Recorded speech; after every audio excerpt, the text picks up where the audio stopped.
पश्चिम बंगाल में ईडी पर हमले और संदेश खाली हिंसा के मास्टरमाइंड शाहजहां शेख की फिर हेकड़ी सामने आई।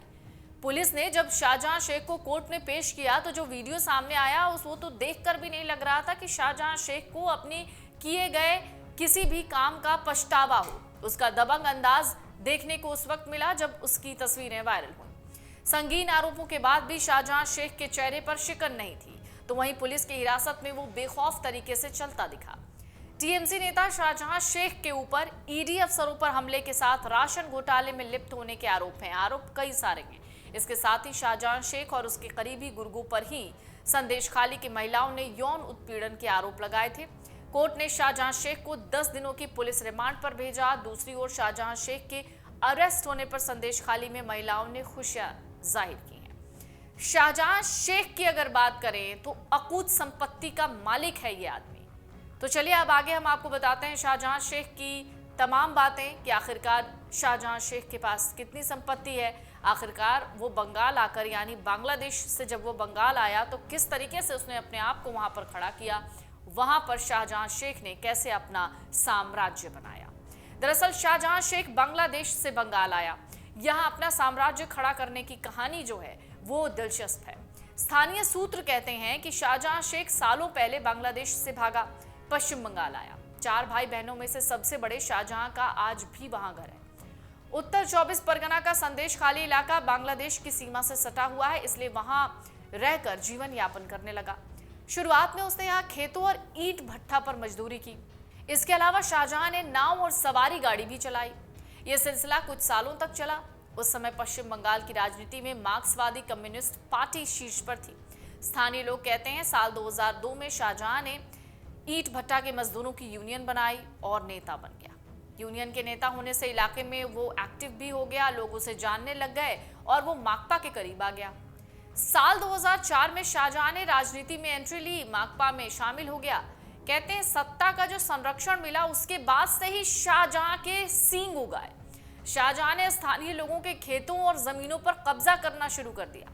उपजाऊ खेतों को लीज पर लिया, उसमें पानी भरा, मछली और झींगा पालने का धंधा उसने शुरू कर दिया। स्थानीय लोग तो ये भी कहते हैं कि कुछ दिनों में शाहजहां की दबंगई सिर चढ़ गई।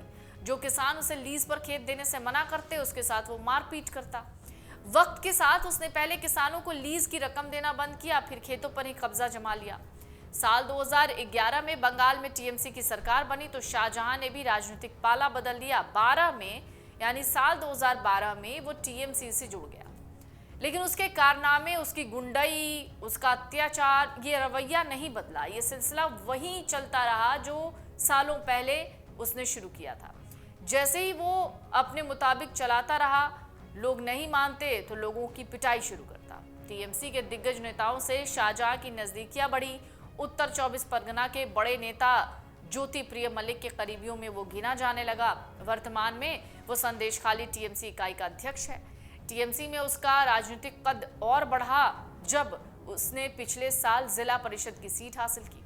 शाहजहां शेख का रसूख समय के साथ साथ बढ़ता गया। रसूख बढ़ा तो संपत्ति भी बढ़ी।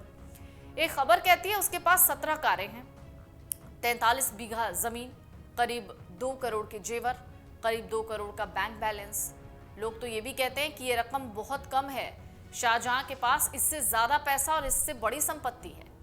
शाहजहां के करीबियों में शिबू हाजरा और उत्तम सरदार का नाम है। ये लोग उसके स्थानीय गुर्गे हैं और उसी की तरह काम करते हैं। शाहजहां शेख क्षेत्र में पारिवारिक और भूमि विवाद सुलझाने के लिए जाना जाता है। शेख का जो छोटा भाई है वो भी टीएमसी में सक्रिय कार्य करता है। स्थानीय लोगों में शेख को भाई के नाम से जाना जाता है।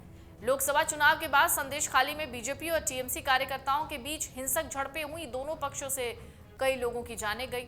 इन घटनाओं के साथ शाहजहां शेख का नाम भी जुड़ा और फिर उस पर एफआईआर हुई। 55 दिन के बाद अब शाहजहां शेख पुलिस की हिरासत में। अगर आप ये वीडियो YouTube पर देख रहे हैं तो हमारे चैनल को सब्सक्राइब करें और बेल आइकन को दबाना ना भूलें। अगर आप Facebook पर ये वीडियो देख रहे हैं तो हमारे पेज को लाइक करें।